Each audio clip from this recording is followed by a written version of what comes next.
오늘은 울면서 만나다 라는 제목으로 함께 하나님 말씀 나누도록 하겠습니다. 부활주일입니다. 주님이 부활하셨어요. 그리고 부활주일과 함께 제 손도 드디어 부활을 했습니다. 이제 물리치료 과정만 남았어요. 이게 이제 하도 기부스를 하고 있었더니 주먹이 이제 쥐어지질 않아서 이게 최고거든요. 그래서 주먹 쥐는 과정과 이제 물리치료의 과정만 남았고, 아직 뼈가 좀 많이 아픈데 많은 분들이 걱정해 주시고 기도해 주셔서 빨리 나은 것 같습니다. 이 제 손의 부활을 위해서 한 4주간의 시간 동안 아주 고생하면서 밤낮으로 애쓰신 조아라님과 또 일산복음병원의 배영재 선생님, 기도해 주신 모든 분들께 감사의 말씀을 드립니다. 자, 부활은 우리에게 죽음 이후의 소망을 주기도 하지만 또 죽음 이전에 지금 살아갈 때도, 지금 현재를 살아갈 때도 우리의 삶의 여러 가지를 해결할 수 있는 힘을 준다라고 지난주 말씀을 함께 나눴었죠. 우리가 함께 읽은 본문 말씀에 세 명의 여인이 예수님의 무덤을 찾아갔습니다. 3명. 그렇죠? 부활주일에 이 부활의 내용을 가지고, 이 여인들이 무덤을 찾아간 그 내용을 가지고 우리 청년들한테 어떻게 접근을 할까, 어떤 말씀을 또 나눠야 할까 엄청난 고민을 한 끝에 한 가지 주제를 결정했어요. 그 주제가 뭐냐면 상실입니다. 상실. 그래서 이 세 여인 중에 상실을 경험한 여인인 막달라 마리아에게 포커스를 맞춰보기로 했어요. 이 막달라 마리아가 예수님의 무덤에 찾아가서 상실을 경험한 내용이 이제 요한복음 20장 11절에서 18절까지의 말씀인데요. 그래서 오늘 읽은 본문하고 같이 연계해서 11절에서 18절 말씀, 요한복음 20장 말씀을 우리 함께 보면서 말씀을 나누겠습니다. 세 여인이 아니라 막달라 마리아에게 집중을 하겠다는 거죠. 그래서 이 부활의 메시지가 우리한테 어떻게 다가오는지 오늘 함께 나눠보겠습니다. 말씀해 보면 상실을 경험한 여인인 막달라 마리아가 나와요. 우리의 삶에 울고 싶을 정도로 다가오게 되는 이 상실의 문제, 상실감의 문제, 이 실망의 문제를 어떻게 다룰 것인가, 우리가 오늘 3가지로 나눠서 살펴보겠습니다. 첫째, 상실의 눈물. 둘째, 상실의 전환. 마지막으로 상실의 완성. 눈물, 전환, 완성, 이렇게 살펴보겠습니다. 먼저 상실의 눈물이에요. 요한복음 20장에는 부활하기 전과 후, 예수님의 시신 보관 이후에 여러 가지 주변 사람들이 행했었던 그 일들이 기록이 되어 있는데요. 오늘 본문은 이제 막달라 마리아라는 여인의 얘기입니다. 막달라 마리아. 막달라는 지명 이름이에요. 그러니까 이 막달라 마리아라는 이름 뜻이 결국엔 막달라에 살던 마리아, 이렇게 보면 됩니다. 이름이 참 그렇죠. 인천 이영준, 인천에 살던 이영준, 인천에 살던 이영재, 약간 이런 느낌입니다. 부천에 살던 서경민, 약간 이런 느낌이에요. 이름이 참 이상해요. 예수님이 십자가에 못 박히셨는데 엄청 슬퍼합니다. 왜 슬퍼하냐? 예수님께 개인적으로 많은 은혜를 입었던 사람이기 때문이에요. 그 기록이 누가복음 8장에 나오는데, 귀신 들렸다가 예수님이 고쳐준 여인이 바로 이 막달라 마리아입니다. 누가복음 8장 1절에서 2절 말씀 보시면, 그 후에 예수께서 각 성과 마을에 두루 다니시며 하나님의 나라를 선포하시며 그 복음을 전하실세 12제자가 함께 하였고, 또한 악귀를 쫓아내심과 병고침을 받은 어떤 여자들, 곧 7 귀신이 나간 자 막달라인이라 하는 마리아와, 여기서 나오는 이 여자입니다. 마리아가 예수님 왜 좋아했고, 죽으니까, 예수님 돌아가시니까 왜 슬퍼하고 있냐? 은혜를 입은 자였기 때문이에요. 은혜를 경험한 사람일수록 예수님께서 당하신 일에 대한 그 상실감이 크다는 겁니다. 그래서 시체라도 보려고 갔어요. 너무 상실감이 크니까 시체라도 보려고 찾아갔는데 이 시체가 없어졌습니다. 시체가 없어졌어요. 근데 뭐라고 표현하냐면, 내 주님. 지금 막달라 마리아가 예수님의 시체가 없어진 것을 보면서 내 주님 누가 가져갔냐고 표현을 해요. 13절, 요한복음 20장 13절 말씀 보시면, 천사들이 이르되 여자여 어찌하여 우느냐? 이르되 사람들이 내 주님을 옮겨다가 어디 두었는지 내가 알지 못함이니이다. 왜 울어요? 내 주님. 그러니까 이 내 주님이라는 표현은 인격적인 만남이 이미 있었다는 거예요. 막달라 마리아와 예수님 사이에 인격적인 만남이 있었다는 겁니다. 그러니까 우는 거죠. 인격적인 만남이 있을수록 내 주님에 대한 상실과 실망도 커진다는 거예요. 우리도 마찬가지입니다. 삶의 가장 어려운 순간, 제가 전도사로서 많은 목회를 하진 않았지만 청년들과 얘기를 나눌 때 뭐라고 건면해야 할지 제일 어려운 사람이 누굴까요? 제일 고민되는 사람이 누굴까요? 하나님을 믿는 즐거움, 그 기쁨을 생생하게 경험한 청년이라는 거예요. 그러니까 그 경험들을 생생하게 한 이후에, 그 기쁨들을 체험한 이후에, 그 이후에 정말 칠흑 같은 어둠을 만났을 때 뭐라고 해줄 말이 없는 거죠. 전사님 저 은혜 알아요. 전사님 저 은혜 다 알아요. 전사님 지금 얘기하고 계신 거 다 알겠어요. 제가 그 인도하심 따라왔다고 생각하거든요. 근데 이게 뭐예요? 이런 거죠. 몇몇 일들은 잘 풀려가고 있는 줄 알았습니다. 그런데 이 문제가 이런 식으로 진행되어 간다는 게, 이런 식으로 결론이 난다는 게 너무나 실망스러운 거예요. 이 상실의 문제를 본문이 다루고 있다는 겁니다. 오늘 핵심은 뭐냐? 하나님은 이 상실의 과정, 이 마리아의 눈물의 과정을 의도적으로 허용하실 때가 있다는 거예요. 의도적으로 허용하실 때가 있다. 교회에서 우리가 아파하거나 누가 고난을 당하거나 하면 이런 말 흔히 많이 하잖아요. 하나님께서 이 과정을 통해서 더 좋은 걸 주시려고 그러는 거야. 되게 선한 얼굴을 하면서 이것보다 더 선한 것을 계획하고 계신 거야. 선한 길이 있다. 이 말 맞는 말이죠. 맞는 얘기예요. 근데 의문이 들지 않습니까? 아니 좋은 걸 주시려면 바로 주시지. 지금 바로 주시지. 왜 고통을 통과하게 하시냐? 이거죠. 좋은 게 알겠다는 거예요. 좋은 거 하나님의 은혜 그 좋고 나중에 선한 것으로 채워주시고 그 계획이 있다. 좋다는 거예요. 알겠다는 거예요. 그러면 그걸 바로 체인지해 주시지. 왜 지금 이 힘든 과정들을 겪게 하시냐? 왜 이 과정을 거치게 하시냐? 이겁니다. 우리의 착각이 있어요. 우리는 그 상실 뒤에 하나님이 계시다고 생각합니다. 그러나 그렇지 않아요. 하나님은 어디에 계시냐? 하나님이 어떤 상실, 어떤 슬픔, 어떤 실망 그 뒤에 그것들이 다 지나간 다음에 계신 분이 아니라 그 상실 속에 계신 분이에요. 하나님 그 상실 속에 계십니다. 그 슬픔 뒤에, 그 슬픔 이후에 유익이 오는 게 아니라 슬픔 자체, 슬픔 속에, 억울함 속에 하나님이 하실 일이 있다는 거죠.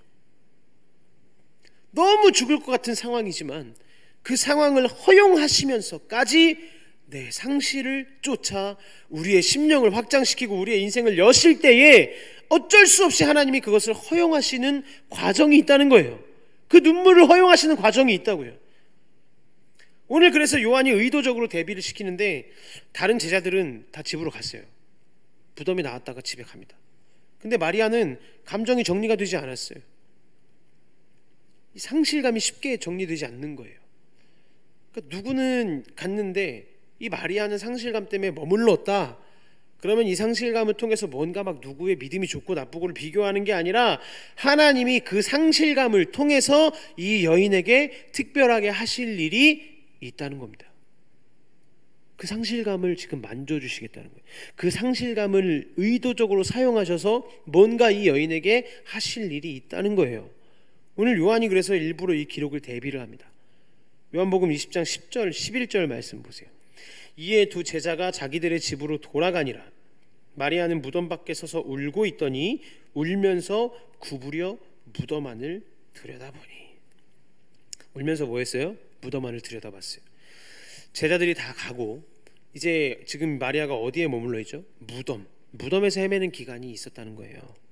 무덤에서 헤매는 기간. 우리도 마찬가지입니다. 하나님께서 우리의 삶에 어떤 때는 이 무덤 속에서 헤매는 기간을 의도적으로 허락하실 때도 있다는 거예요.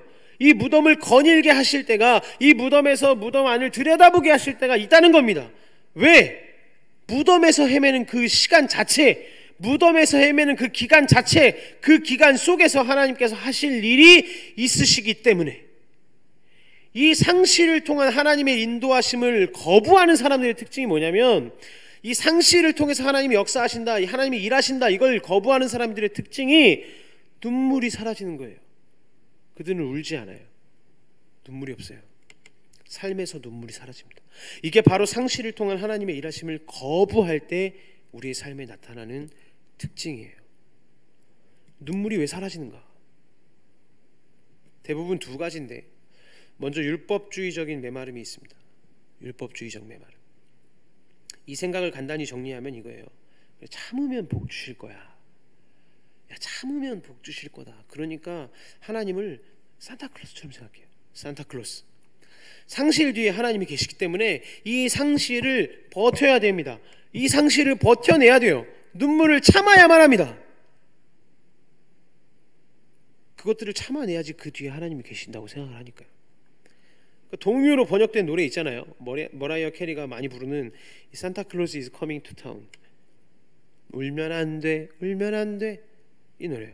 근데 이게 원래 원곡을 보면 굉장히 협박성이 담긴 노래입니다.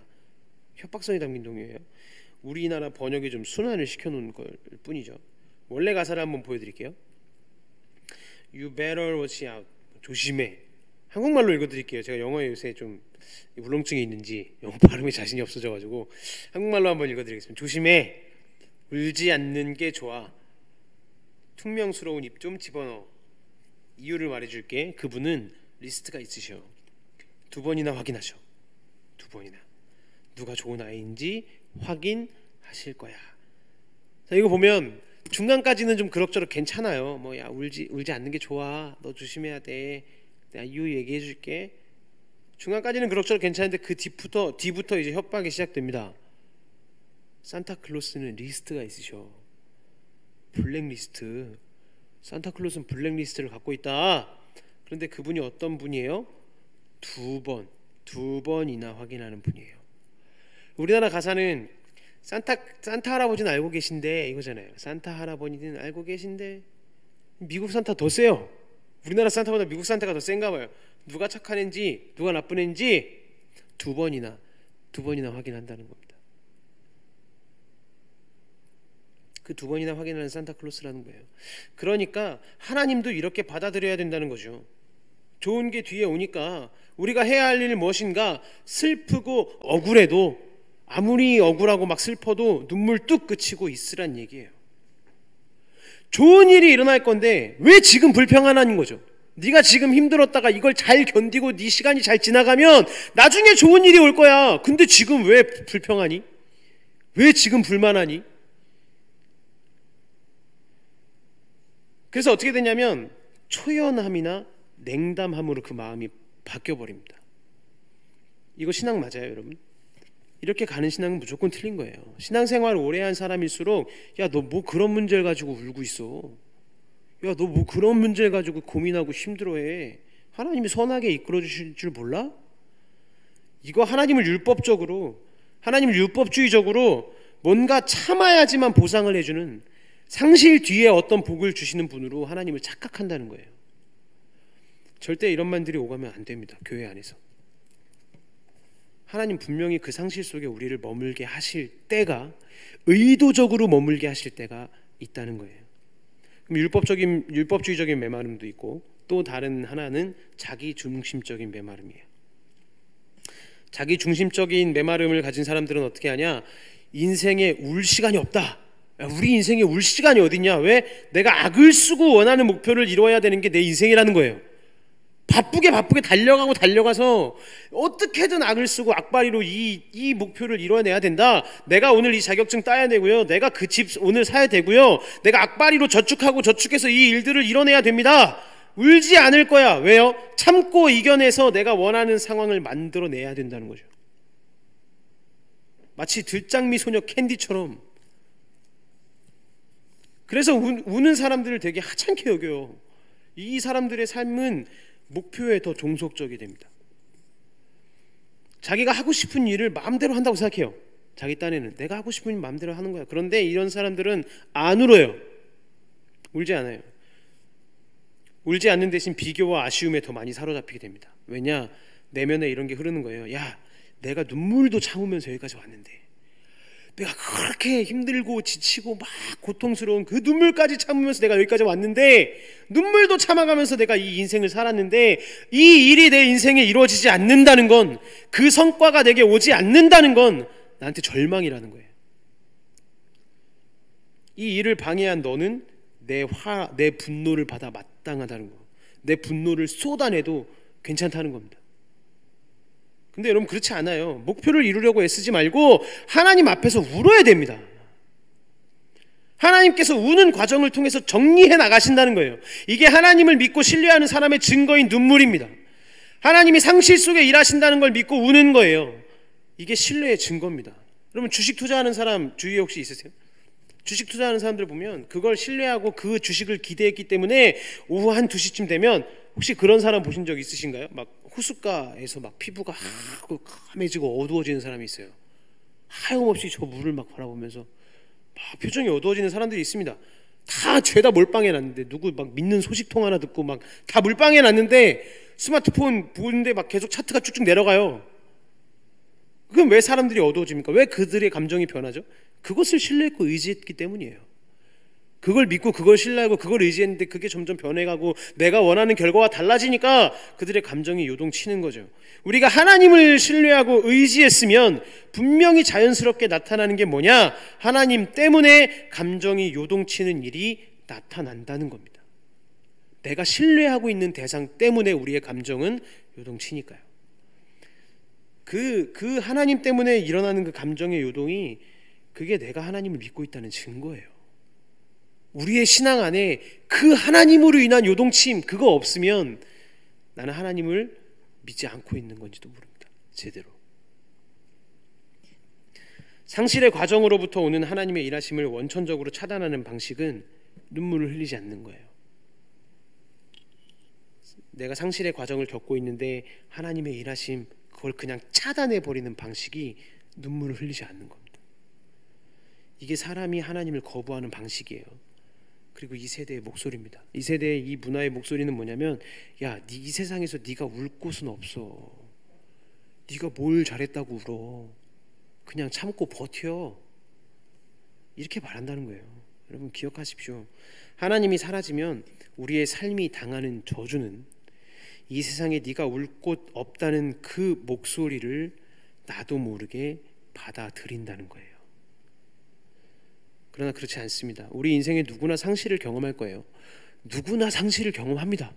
지금 그 상실을 경험하고 있는 분들도 있을 거예요. 그때 가장 큰 유혹이 뭐냐? 그때 내가 상실을 경험할 때 가장 큰 유혹은 상실을 완고함의 핑계로 삼는 거예요. 하나님이 이거 안 들어주셨지? 하나님, 제가 기도했는데 안 들어주셨죠? 하나님, 저 막 기도하고 그랬는데 제게 여전히 이 상실감을 주셨죠? 그러니까 나 이제 그냥 내 마음대로 살 거야. 기도해봤자 안 이루어지는데 뭐. 상실을 이 냉담함의 핑계로 삼는 거예요. 상실을 불순종의 핑계로 삼는 겁니다.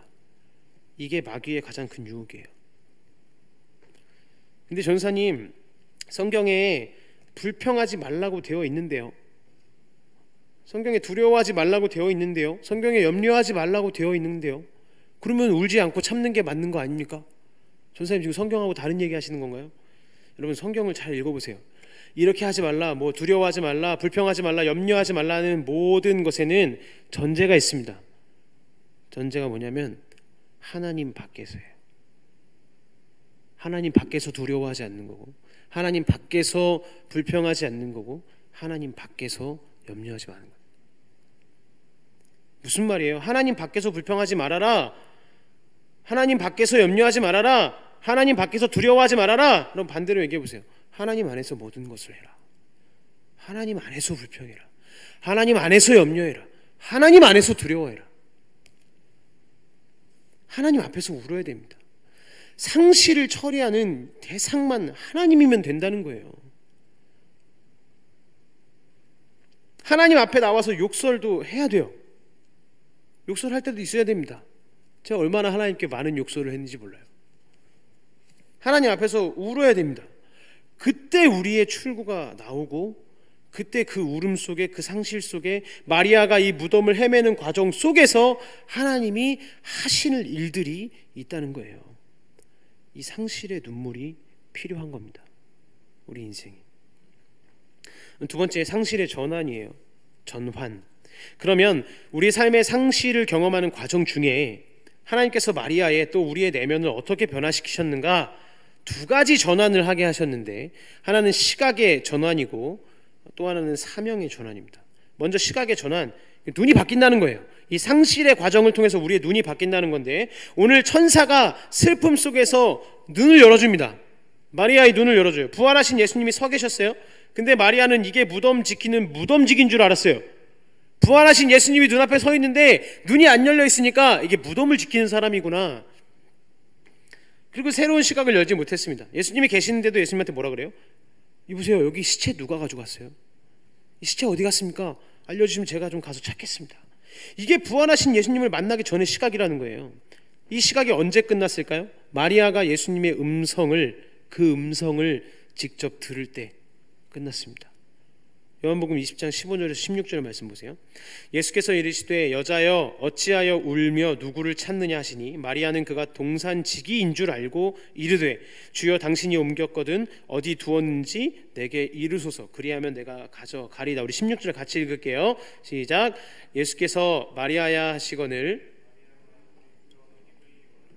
랍오니 하니. 자, 예수님께서 설명하지 않으셨어요. 야, 내가 부활한 거야. 마리아야, 너가 나한테 지금 무덤지긴 줄 알고 내가 무덤 지킨 사람인 줄 알고 나한테 얘기하지만 내가 부활한 거야. 지금 상황이 이렇게 된 거야. 내 시체는 어디 갔다가 이렇게 된 거야. 내가 부활해서 내 몸이 살아난 거야. 이런 설명하지 않으셨습니다. 마리아도, 우리도 그 시각이 언제 변하게 될까요? 잘못된 시선이, 상실 가운데에서 임재, 부활하신 예수님의 음성, 그분을 만날 때 그 모든 잘못된 시각들이 끝난다는 거예요.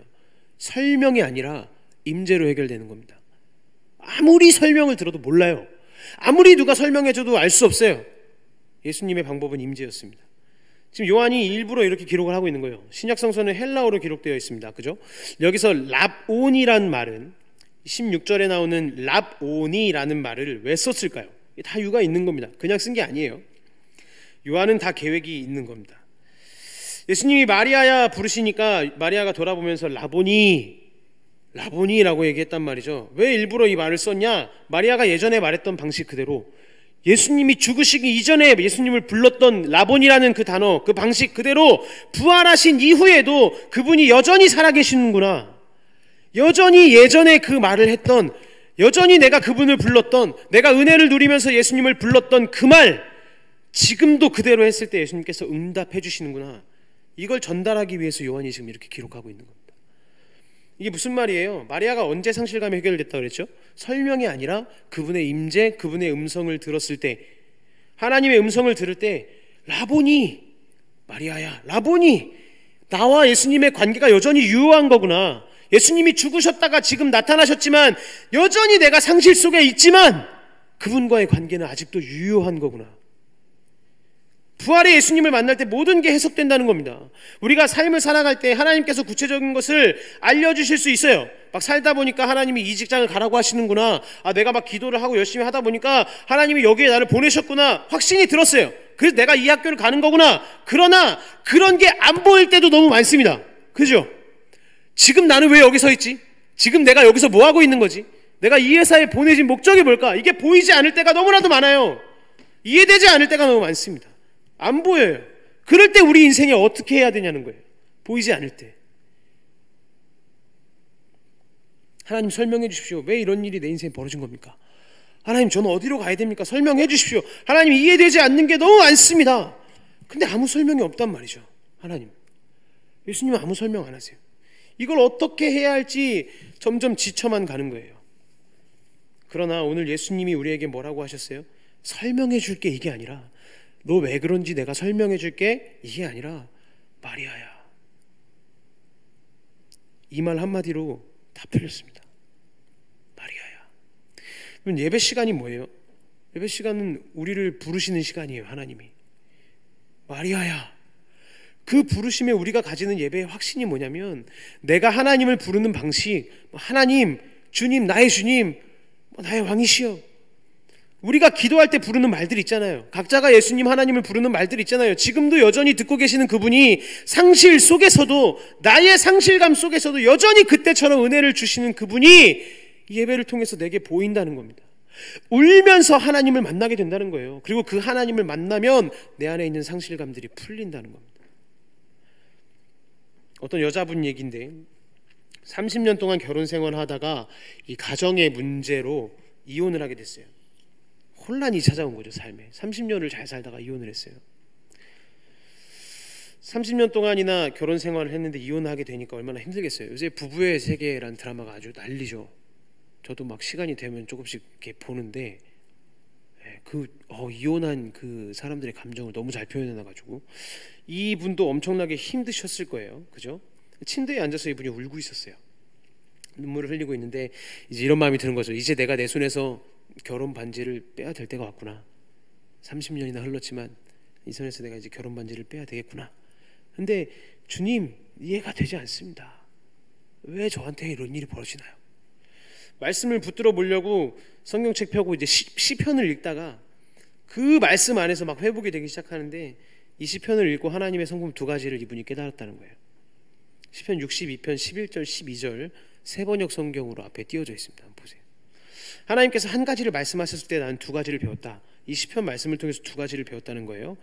권세는 하나님의 것이요 한결같은 사랑도 주님의 것이라는 사실. 그 시편을 읽는데 하나님은 강하십니다. 하나님은 사랑의 하나님이십니다. 이 두 가지 아주 단순한 구절이 마음에 파고들면서 30년 이후에 이혼 생활을 감당해낼 수 있도록 그분이 힘을 주셨다는 얘기예요. 그런데 기도하다가 어느 날 생각을 합니다. 하나님, 남편에게 줬던 그 마음을 이제 주님께 드리기 원합니다. 제가 남편에게 30년 동안 헌신하고 그한테 막 줬던 마음들 이제 어차피 남편도 없고 하나님한테 다 올인하겠습니다. 이 마음이 들었어요. 그래가지고 이제 밤에 계획을 세웠어요. 내일 아침에 일어나면 새 반지를 맞추러 가야겠다. 결혼 반지 말고 하나님께 드릴 새로운 반지를 내가 맞추러 가야겠다. 새로운 반지를 사서 내가 오늘 주인이신 하나님의 은혜를 기억하면서 이 말씀으로 나를 만져주신 하나님의 은혜를 기억하면서 내가 이 반지를 끼고 다니겠다. 계획을 세웠어요. 마침 내일이 이제 기도 모임이 있는 날이었는데 반지를 맞추러 가기 전에 오전에 기도 모임을 가서 그 기도 모임의 식구들을 만납니다. 그래서 기도를 시작하는데 같이 기도 모임을 하는 사람들이니까 이혼한 사실은 알 거 아니에요. 막 자세하게까지는 다 몰라도 이분이 이혼했다는 걸 알겠죠. 그래서 같이 침묵으로 조용하게 기도를 하고 있었어요. 근데 옆에서 기도하시던 잘 모르는 여자분이, 그냥 얼굴만 알고 인사만 하는 정도의 여자분이 기도하고 있는데, 자기가 기도를 하고 있는데 갑자기 자기 앞에 와서 무릎을 꿇더라는 거예요. 그러더니 무릎을 꿇고 그분이 끼고 있던 반지를 빼서 자기 손에 끼워줬답니다. 반지 얘기 꺼낸 적도 없거든요. 여러분, 오늘 저는 이런 계획을 세워서 이따가 하나님께 드릴 하나님의 은혜를 기념할 반지를 맞추러 갈 건데요, 기도해 주세요. 뭐 이런 얘기 하나도 안 했어요. 어제 밤에 결정하고 오늘 기도 모임 끝나고 빨리 반지 맞추러 가야지, 이 생각만 했다고요. 그냥 혼자 고백하고 가지고 있는 마음이었는데 지금 이게 무슨 일이 일어난 겁니까? 그분이 기도 중에 이 사람한테 이런 메시지를 전달합니다. 반지를 껴주면서 이렇게 얘기해요. 하나님이 이것을 전해주길 원하신다는 느낌이 들었어요. 당신을 지극히 사랑하셔서 세상 끝날까지 약혼자로 함께 하신다는 뜻을 알려주기를 원하시는 것 같아요. 주님이 지켜주실 겁니다. 절대로 떠나거나 버리지 않으실 거예요. 당신과 영원히 함께 하실 겁니다. 나는 말한 적도 없는데 왜 이 사람이 나한테 반지를 끼워주지? 하나님이 내게 반지를 끼워준다는 확신으로 지금 돌아온 겁니다.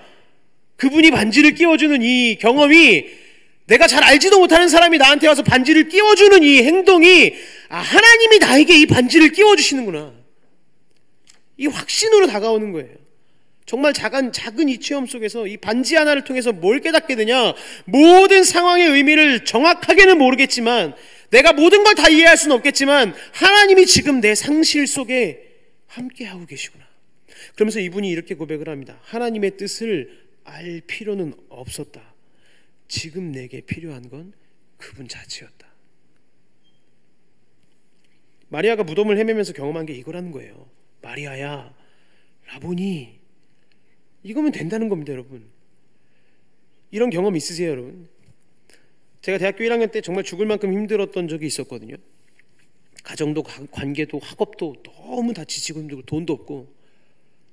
너무 힘들어서 내 삶이 어떻게 돌아가는지도 모르겠고 뭘 하고 있는데 막 답은 안 나오고 길은 모르겠고 내가 목회를 해도 되는 건지 아무것도 모르는 돌파구도 없고 기도하는데 답답하기만 하고 응답도 없고 나아지는 것도 하나도 없었단 말이에요.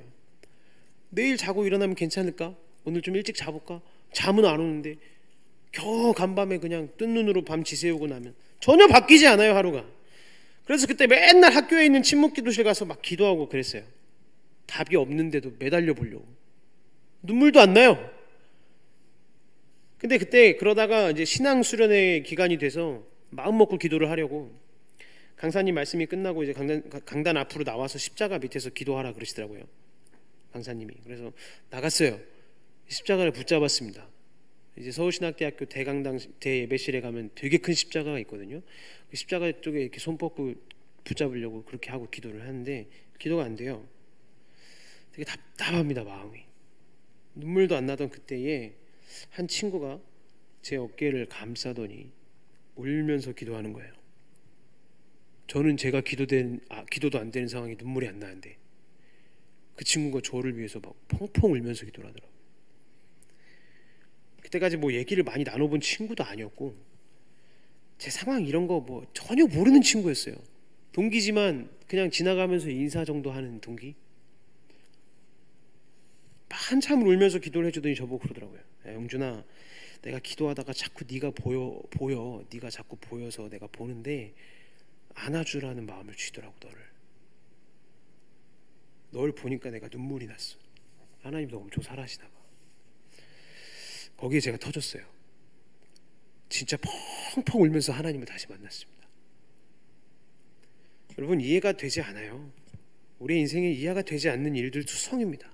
설명하지 않았는데 분명해지는 게 있다는 거예요.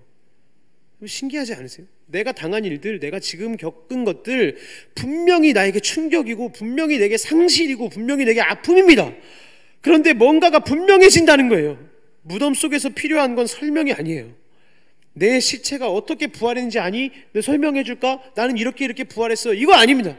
내가 예전에 하나님을 불렀던 그 방식 그대로 그분이 여전히 나와 함께 하시는구나. 이게 부활의 주님을 만났을 때에 나타나게 되는 시각의 전환입니다. 또 시각 말고 무엇을 전환시켜 주신다 그랬죠? 사명의 전환. 상실 속에서 하나님의 임재를 체험한 후에 내 삶은 무엇이 바뀌는가? 마리아가 확 변하는데 하나님을 증거하는, 부활의 주님을 만난 것을 증거하는 삶으로 완전히 바뀌어버렸다는 거예요. 그 삶이. 요한복음 20장 18절 말씀 보세요. 막달라 마리아가 가서 제자들에게 내가 주를 보았다 하고 또 주께서 자기에게 이렇게 말씀하셨다 이르니라. 내가 주를 보았다. 주님을 증언하는 증인의 삶을 살게 됐다는 거죠. 여러분, 증인의 특징이 뭘까요? 증인의 특징, 우리가 그냥 일반적인 증인에 대해서 생각을 해봐도 본 것 이외에는, 증인은 자신이 본 것 이외에는 삶에 아무런 스펙이 필요가 없어요. 그게 특징입니다. 그렇죠? 우리가 되게 착각하는 게 있어요. 증인에 뭔가 조건이 있다고 생각을 합니다. 증인의 조건이 뭐예요? 사고 현장을 목격했어요. 그러면 제가 봤습니다. 증인 서겠습니다. 그럼 증인 좀 대주세요. 얼마든지요. 근데 증인한테 다시 한번 물어봐요. 근데 혹시 연봉이 얼마나 되세요? 증인 되어 주셔야 되는데 혹시 어느 대학 나오셨나요? 저 연봉 이 정도인데요. 그러면 증인하기 좀 힘드시겠는데요. 다른 증인 찾아보겠습니다. 이러나요? 증인에게 조건이 필요가 없어요. 증인에게는 어떤 자격이 필요가 없습니다. 증인은 커리어가 스펙이 되지 않아요. 자신이 본 게 스펙이 되는 거죠. 경험한 게 사명이 되는 겁니다. 상실 가운데에 하나님께서 우리의 삶을 만져주시고 만나주셔서 단순히 위로만 하시지 않아요. 그 다음 분명히 도전을 주실 겁니다. 우리의 가식적인 것을 하나 끄집어내실 건데 그게 뭐냐면 증인의 목표를 끄집어내실 거예요. 분명히 이 목표를 한 번 더 물어보실 거라는 겁니다. 너의 인생에서 네가 말하고 싶은 게 뭐니? 부활 이후에 이걸 물어보신다고요. 하나님이 그래, 너 너무 힘들었지, 너 고생 많았지, 넌 언제나 오라, 너 이제 쉬어도 돼, 이렇게만 말씀하지 않으시고 이 상실 속에서도 하나님께서 나를 정결케 하기 위해서 한마디 증인의 삶을 바꾸시면서 물어보시는 게 있다는 겁니다.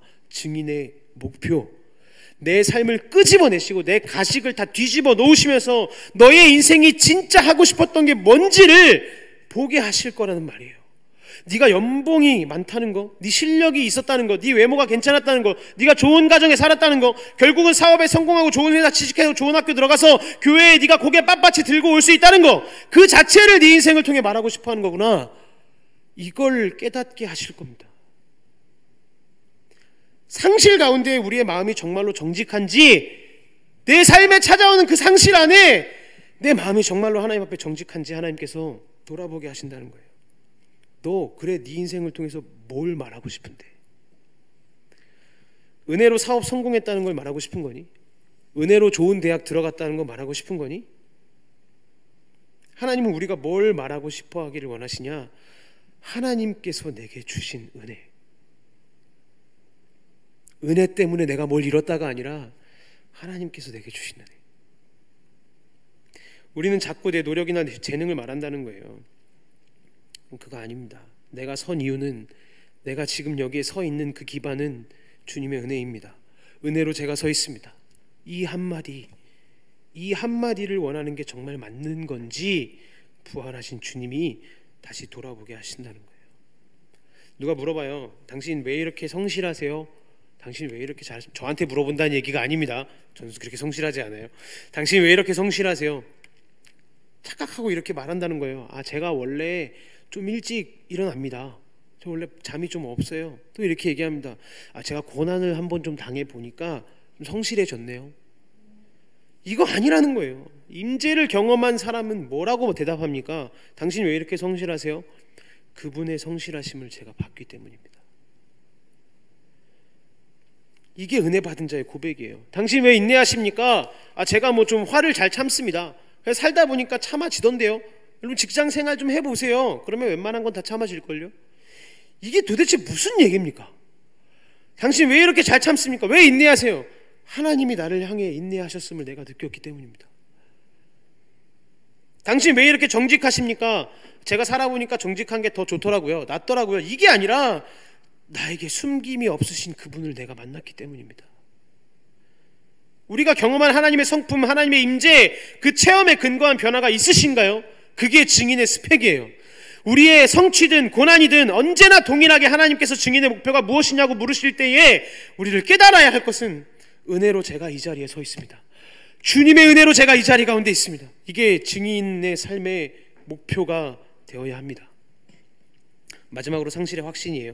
우리가 이렇게 상실의 과정 속에 감정이 메말라 있음에도 하나님께서 하실 일이 있음을 어떻게 확신할 수 있는가? 하나님, 저는 눈물이 나지 않는데요. 전사님, 저는 눈물이 메말라 버렸는데 어떻게 그걸 확신할 수 있나요? 하나님이 내 상실감 속에 무슨 일을 하신다는 건가요? 여러분 기억하세요. 하나님은 상실을 느끼신 분이었습니다. 아무런 상실 없이 우리의 상실을 이해한다고 말씀하지 않으세요. 이게 하나님의 아주 중요한 성품인데, 그분은 감정을 느끼신 분이셨기 때문에 우리가 신뢰할 수 있다는 겁니다. 예수님이 십자가에 못 박혀 죽으실 때 자연이 어떻게 변화했나 보세요. 전능하신 하나님이시라면 사실 이렇게 말해야 돼요. 아까 얘기했잖아요. 산타클로스라고. 인간의 고통을 알지도 못하시고 감정을 중요하게 여기지도 않고 과정은 별거 아니고 목표가 중요하다고 생각하시는 분이었다면 하나님이 그렇게 하셨을 거예요. 야, 나는 내 아들 버리는 거 별일 아니야. 이 아들 어차피 3일 뒤면 부활할 건데. 이 아들 버리는 거 별일 아니야. 3일 뒤면 다시 살아나. 그렇잖아요. 하나님이 그렇게 하셔야 되는 거 아닙니까? 부활할 건데 뭔 걱정이니? 그냥 경험 한번 하면 되는 거야. 어차피 부활할 거. 그 부활할 거 아니까 나는 십자가에 내 아들 매달려도 전혀 괜찮다. 근데 이렇게 말씀하지 않으시고 자연 환경을 변화시켜 버리세요. 누가복음 23장 44절.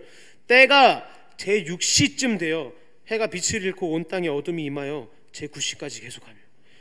난 12시쯤부터 오후 3시까지 대낮이에요. 대낮에 왜 어둠이 임하죠?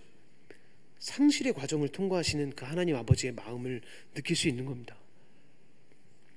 우리가 왜 하나님을 신뢰할 수 있습니까? 하나님은 과정에 하실 것이 있으신 분이에요. 그 상실의 과정 안에 뭔가 하실 게 있으신 분입니다. 그 감정을 직접 당하신 분이라고요. 우리의 상실의 과정을, 우리의 상실의 감정을, 우리의 상실 때문에 겪는 고통을 이미 먼저 직접 겪으신 분이라고요. 그 아들은 어떻습니까? 그 아들은 아버지를 잃어버리는 경험을 했어요. 그 감정을 그대로 느끼신 분이시기 때문에 내가 지금 내 삶에 자리 잡고 날 짓누르고 있는 그 상실의 감정 속에서도 우리가 그분을 신뢰할 수 있다는 겁니다. 누가복음 23장 46절. 예수께서 큰 소리로 불러 이르시되 아버지 내 영혼을 아버지 손에 부탁하나이다 하고 이 말씀을 하신 후 숨지시니라. 감정의 과정을 똑같이 겪으셨어요. 상실의 아픔을 똑같이 겪으셨어요. 하나님을 믿지 않았을 때 내 삶은 이 상실의 감정을 해석할 세계관이 아무것도 없었습니다. 그래서 불교는 이 문제를 이렇게 얘기해요. 야, 네가 상실감 느끼는 이유가 뭔지 알아? 네 삶에 상실감이 있는 이유가 뭔지 알아? 거기 집착하기 때문이야. 이렇게 얘기합니다. 아들을 잃었다고 왜 슬퍼하냐는 거죠. 취업에 떨어졌다고 왜 고통스러워하냐는 거예요. 너에게 왜 고통이 생기는 줄 알아? 너가 그 취업에 집착했으니까. 너 아들 죽었을 때 왜 힘든 줄 알아? 그 아들에 집착했으니까. 불교는 이렇게 얘기합니다. 그래서 불교의 해결책은 취업과 멀어지라 그래요. 아들을 사랑하는 마음과 멀어지래요. 부모님을 안타까워하는 마음을 없애래요.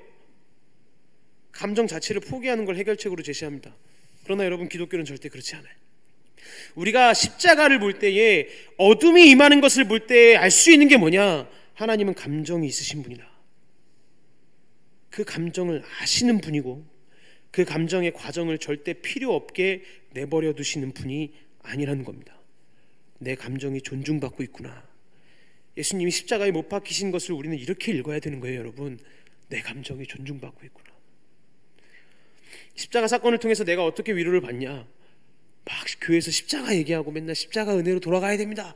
도대체 그 십자가 은혜로 우리가 어떻게 위로를 받습니까? 하나님이 내 감정을 존귀하게 여기시는 사건이에요. 하나님이 내가 기분 상하는 것을 함부로 건드리시는 분이 아니시구나. 감정을 아시는 분이시구나. 지금 내가 아픈 거, 지금 내 삶에 찾아온 상실감, 지금 내 삶에 찾아온 두려움, 하나님이 다 아시는구나. 우리가 믿을 수 있는 이유가 바로 여기에 있다는 겁니다. 그러면 도대체 예수님이 저 감정을 겪으시면서까지 내게 해주고 싶으신 일이 뭘까요? 내 인생의 가장 큰 상실을 막아내고 싶으셨다는 거예요. 가장 큰 상실. 여러분, 그게 뭔지 생각해 보신 적 있으신가요? 우리가 지금 여러 가지를 상실해 가고 있다고 생각을 해요. 내 삶에 되게 여러 가지들을 많이 잃어버리고 상실하고 있다 생각해요. 근데 예수님 왜 제게 상실을 주십니까? 왜 제 상실을 가만히 두고 보시는 거예요, 예수님?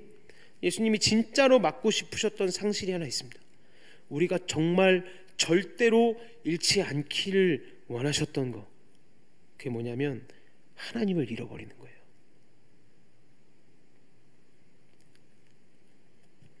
이 하나님을 잃어버리는 게 우리 인생의 저주라는 겁니다. 내 인생의 가장 큰 상실은 하나님을 잃어버리는 거구나. 나의 가장 큰 상실을 막아주기 위한 그분 상실이 정말 크구나.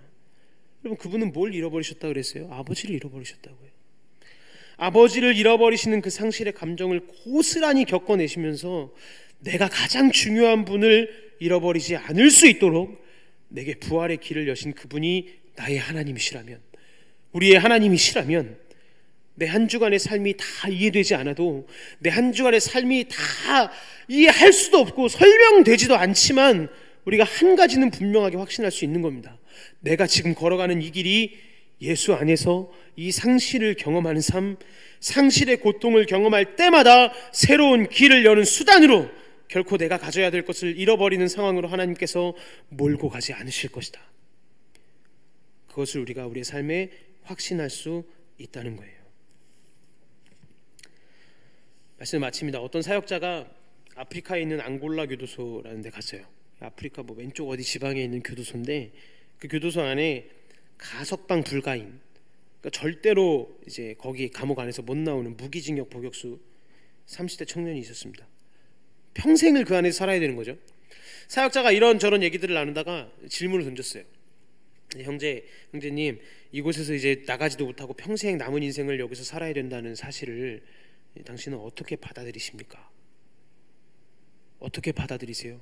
그랬더니 이 무기징역 형제가 이렇게 고백을 했습니다. 한번 들어보세요. 선생님, 있잖아요. 제가 이곳에 오기 전에 어떤 사람이었는지를 선생님이 아신다면, 그리고 예수 그리스도가 제 영혼에 주신 자유로 제가 어떤 사람이 되었는지를 아신다면요, 그리고 이런 값을 치러서 제가 정신을 차리게 된 것이라면, 저는 여기에서 제 남은 삶을 보내게 되어 행복하다고 말할 수 있습니다. 이렇게 고백한 다음에 뭐가 상실인데요? 라고 말하면서 자신의 부모님을 위해서 기도해달라고 이렇게 고백을 해요. 제 부모님을 위해서 기도해 주십시오. 부모님은 자신이 자유롭다고 생각하겠지만 감옥에 있는 사람의 고백이에요. 평생을 감옥에서 살아야 되는. 부모님은 자신이 자유롭다고 생각하겠지만 하나님 없는 자신의 어둠 속 감옥에 갇혀 계시거든요. 여러분, 우리 인생에 도대체 뭐가 감옥입니까? 전 감옥에 갇혀 있지만 제가 감옥에 갇혀 있다고 생각하지 않습니다. 저는 오히려 제 부모님이 감옥에 갇혀 계시다고 생각해요. 이 사역자가 엄청 충격을 받은 거예요. 이 사람이 감옥에서 지금 뭘 하고 있는 걸까? 이 사람 도대체 무슨 말을 얘기하는 건지 자기가 아는 건가? 이 사람이 은혜를 만난 거구나. 은혜를 체험한 거구나. 감옥에 있는데 감옥 밖에서 자유를 누린다고 생각하는, 자신은 아무것도 상실하지 않았다고 생각하는 그 사람들을 위해서 지금 기도해달라고 말하고 있는 거구나. 하나님께서 예수 그리스도를 통해서, 그분의 죽으심과 부활을 통해서 아무것도 잃지 않게 하셨어요. 이게 하나님의 일하심입니다. 이게 부활의 능력으로 우리 삶에 다가오시는 하나님의 일하심이에요. 오늘도 그분이 부활의 은혜를 오늘 나의 삶에 살아가는 우리의 인생 속에 하나님을 잃지 않도록, 하나님을 잃어버리지 않도록, 가장 중요한 상실을 경험하지 않도록 저와 여러분의 삶을 위해 자신의 목숨을 내어주신 그분이 우리의 상실 속에서도 분명히 우리를 지키실 겁니다. 상실감이 찾아와도 낙심하지 마세요. 하나님 앞에서 우세요. 그 상실 속에서 새롭게 길을 내시는 하나님의 임재를 찾고 이 증인된 삶을 다짐하며 살아가는 모든 청년들의 삶이 되시기를 주님의 이름으로 축복합니다. 함께 찬양하겠습니다.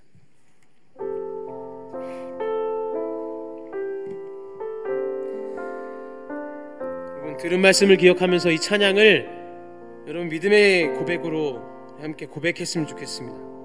은혜 아니면 살아갈 수가 없네. 은혜 아니면 살아갈 수가 없네. 호흡마저도 다 주의 것이니 세상 평안과 위로 내게 없어도 예수, 오직 예수뿐이네. 한 번 더. 은혜 아니면 살아갈 수가 없네. 은혜 아니면 살아갈 수가 없네. 호흡마저도 다 주의 것이니 세상 평안과 위로 내게 없어도 예수, 오직 예수뿐이네.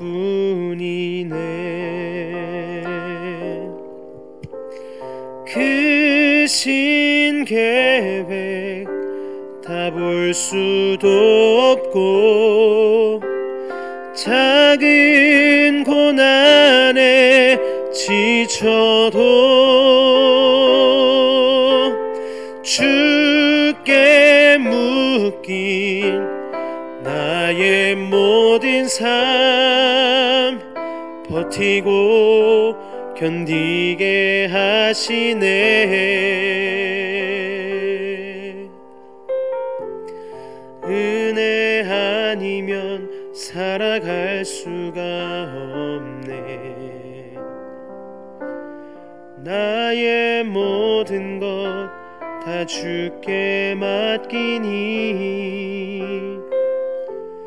참된 평안과 위로 내게 주신 주 예수, 오직 예수뿐이네. 한번 기도하며 나아갔으면 좋겠습니다. 지금 기도하실 때에 여러분 삶을 말씀에 비춰서 한번 정직하게 돌아보세요. 지금 여러분의 삶에 어떠한 상실이 찾아와 있습니까?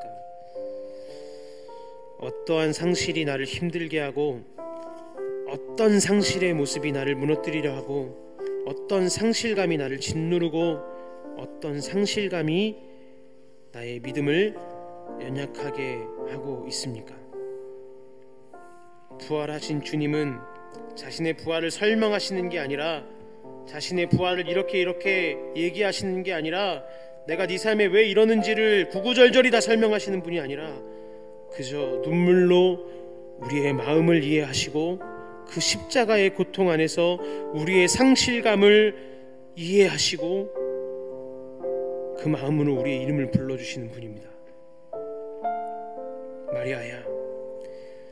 마리아야 한마디에 마리아의 상실감은 풀려나고 그 모든 상실이 해결됐어요.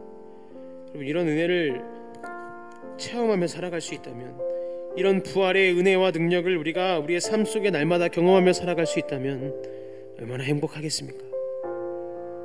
상실이 찾아오고 그 상실이 나를 짓누르고 염려와 두려움에 빠져 있을 때에 앞도 보이지 않고 나는 어디로 가야 하는지, 나는 무엇을 해야 하는지 답도 정해져 있지 않지만 그 안에서, 그 상실감 속에서 지금도 나를 부르고 계신 그 예수님의 음성에 귀를 기울이시길 축복합니다. 우리 시간 같이 기도하실 때에 하나님, 내 마음 내려놓고 내가 은혜 아니면, 나를 불러주시는 주님의 은혜가 아니면, 그 음성으로 나를 새롭게 하시는 주님의 은혜가 아니면, 부활하셔서 나의 이름을 불러주시는 주님의 그 은혜가 아니면 내가 살아갈 수 없음을 시간 다시 한번 고백하며 나아가오니, 주님, 나의 믿음을 붙잡아 주시고 주님의 음성에, 주님의 그 말씀에 온전히 반응하며 그 말씀 붙잡고, 그 음성 붙잡고 살아갈 수 있도록 주님, 나를 붙잡아 주시옵소서라고 우리 함께 같이 기도하며 나아가도록 하겠습니다. 기도합시다. 하나님, 이 시간 같이 기도하며 나아갑니다. 주님, 이 시간 들은 말씀을 기억하며 우리의 삶을 주님께 드립니다. 하나님, 우리의 삶에 온전히 주님의 그 음성을 바라보고 주님의 능력을 바라보고 나아갑니다. 하나님, 우리의 삶에 주님을 바라보게 하시고, 하나님, 지금도 상실에 빠져서 그 상실감에 지쳐서 아파하고 고통스러워하는 우리 모든 청년들의 삶에 하나님, 부활의 능력, 부활이신 예수님 찾아오셔서 이름을 불러주시고 그 음성을 들려주시며 그 임재로 우리의 삶에 역사하시는 하나님의 어떠한 설명이 필요한 것이 아니라, 하나님, 내 삶을 이해시키고 내 머리를 이해시키는 어떠한 설명이 필요한 것이 아니라 내 삶 가운데 역사하시는 하나님의 임재가 필요한 것임을 믿음으로 고백하며, 하나님, 어떠한 설명, 논리적인 이해를 바라지 않고 하나님, 내 상황에 통해 하나님 역사하시는 주님의 임재를 바라보며 나아가는 우리 청년들이 될 수 있도록 주여 아버지 하나님, 이성적인 생각과 주님 앞에 내려놓게 하시고 주님을 의지하며 나아갈 수 있도록 주님 도와주시옵소서. 하나님, 오늘도 주님의 말씀을 통해 우리의 삶을 돌아봅니다. 지금 내 안에는 어떠한 상실의 마음이, 어떠한 상실의 아픔이, 그 상실의 고통이 나를 짓누르고 있는지요. 부활의 주일, 주님을 생각하며 나를 짓누르고 있는 모든 상실들, 그것을 뒤로 보내버리려고 지금 눈물이 나는 것을 참고, 지금 힘든 것을 애써 버티고, 아닌 척, 안 힘든 척, 나는 버틸 수 있는 척, 그렇게 눈물이 말라버린 신앙의 모습들, 하나님, 이 시간 주님의 은혜 앞에 다 내려놓게 하시고, 주님의 은혜가 없이는 우리가 살아갈 수 없음을 고백하며, 주님, 내가 눈물로 주님 앞에 상실의 시간을 걸어갈 때에 주님이 나에게 허락하시는 그 상실의 때를 내가 온전히 경험하고 겪으며 걸어갈 때에 나의 눈물을 닦아주시며 나의 상실을 이해하시는 주님의 마음이 내 이름을 불러주실 때에 내 안에 있는 모든 상실이 해결되어지는 놀라운 역사와 경험을, 그 부활의 능력을 체험하는 모든 청년들의 삶이 되어질 수 있도록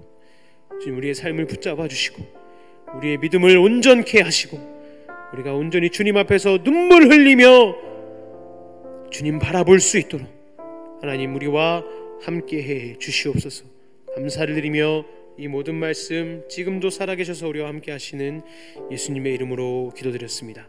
아멘. 우리 주기도문으로 예배를 마치겠습니다. 하늘에 계신 우리 아버지의 이름을 거룩하게 하시며 아버지의 나라가 오게 하시며 아버지의 뜻이 하늘에서와 같이 땅에서도 이루어지게 하소서.